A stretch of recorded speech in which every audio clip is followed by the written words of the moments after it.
The open-air safari vehicle rattled along the golden dirt S28 road in Kruger National Park. Even though I was shaded by the canvas roof from the bright African sun, small beads of sweat balled up, resting on my upper lip. The heat was suffocating for other tourists in the vehicle, fanning themselves with leaflets from the information centre, but I thrived in the heat. It was bliss. Only 3 hours earlier, I had been shivering and wet. We had entered Kruger at the Crocodile Bridge entry gate at 5:30 a.m, and the dew of the thick morning mist had covered the overhead canvas canopy with condensation to the point that it was continually dripping on me like raindrops. I got saturated, and the icy wind blowing in my face chilled me to the bone.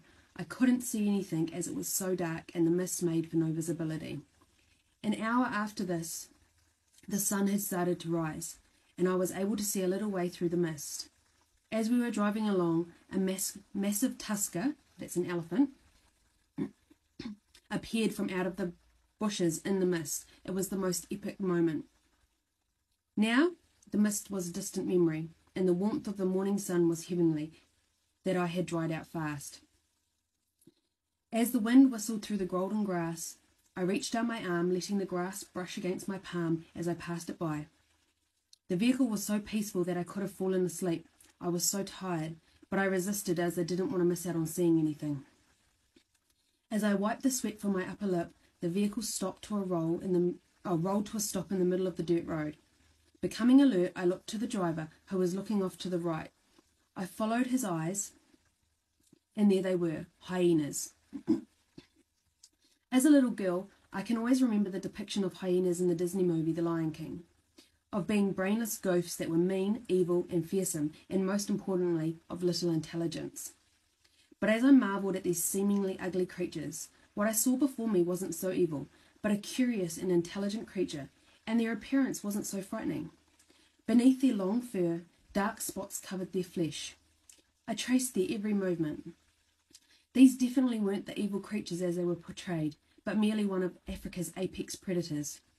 Sure, they had a face only a mother could love, but I found myself caught up in their unusual beauty. Even the dark lines around their mouths seemed to give them a permanent smile rather than that of a frightening grimace. They came closer to the truck. Without leaning out of the vehicle, as you're not allowed, I peered down at them, and they stared up at me inquisitively. A knot of guilt and shame formed in my stomach from having stereotyped them all my life, because here was a creature to be marvelled, with profound unseen beauty if you chose to see it. It was a curious and strong creature who in that moment spoke to my soul, and it felt like it was asking me to see its beauty. I let out a deep breath and knew that in that moment, with every fibre of my being, that this was the best place on earth. Unfortunately, during this encounter, I was so caught up by the experience that I did not whip out the camera and take any photos, but I wouldn't have traded that moment for a photograph ever. Since then, I have been utterly fascinated by the unique, incredible spotted hyena. The spotted hyena is the largest of the 3 hyena species, brown, striped, and spotted. They live throughout the African continent in clans that may number up to 100 adults. I think perhaps one of the most fascinating aspects of the hyena that really makes me like them even more than I did before is that they live in a complex matriarchal social structure. Even the highest ranking male does not outrank the lowest ranking female. Oh, thank you for the hearts. It's quite unique indeed. Perhaps it is because female spotted hyenas are larger, more aggressive, and much more assertive than their male counterparts. They rank power over reproduction, and it is impossible for mating to occur without the females say so. It has been theorized that this female dominance and their increased size is due to evolutionary survival to ensure the existence of their cubs. Did I say my fondness of them is growing? The way hyenas have been depicted as scavengers, only picking off the scraps from a lion's or leopard's kill and getting in a scruff with other predators while doing so, is not entirely accurate. In fact, these apex carnivores are very strong and capable hunters. They have a large head with a long, thick and muscular neck and have one of the strongest jaws in the animal kingdom. even allowing them to crunch right through bone. Their front legs are longer than their back legs, giving these animals a slanted posture, and to me, they almost look like they are permanently in trouble, running around with their tail tucked between their legs and hindquarters lowered, similar to a dog, even though they are more closely related to a cat species. But that's just their stature. But those legs can move fast. They have been recorded running up to 60 kilometres per hour and can run long distances without tiring. They also have incredibly sharp hearing and eyesight, including at night.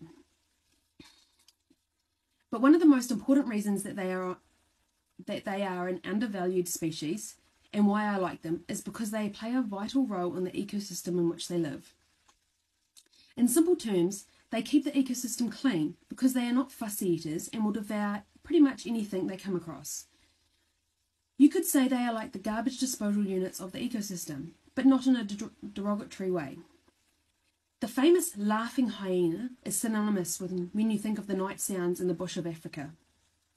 To the unfamiliar ear, the whooping sounds or cackles of a hyena are menacing and frightful, but in fact, it is the hyena itself that are fearful, nervous, excited, or are showing submission to a more dominant hyena. It is a sound that can be heard for kilometres in the distance, but a hyena's whoop is as individual as a human signature. And they identify each other by their individual whoop and sounds. And they have, in fact, 11 known sounds, or vocal sounds. Perhaps the most incredible discovery I found since my belief-changing encounter was that hyenas are incredibly intelligent.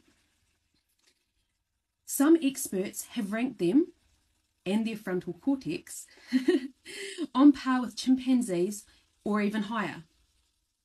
They have been shown to come together before seeking out an enemy or an intruder in their territory, and a study done by Duke University, which, with a pair of captive hyenas, performed better than chimps at problem solving and social cooperation. They work together to solve problems very quickly and in silence, using only non-verbal signals to communicate. According to researchers, they are still trying to test the limits of a hyena's intelligence. In 2015, Kevin Richardson, better known around the globe as the Lion Whisperer, was joined by world-renowned wildlife biologists and zoologists to undertake a war of the wits, in a manner of speaking. It was lions versus hyenas, and they were put through a series of groundbreaking tasks, problems, and riddles. In this two-part series called Killer IQ, Lion versus Hyena, which you can watch, I think it's on YouTube, you can watch it, you got to witness firsthand just how incredibly smart hyenas are, and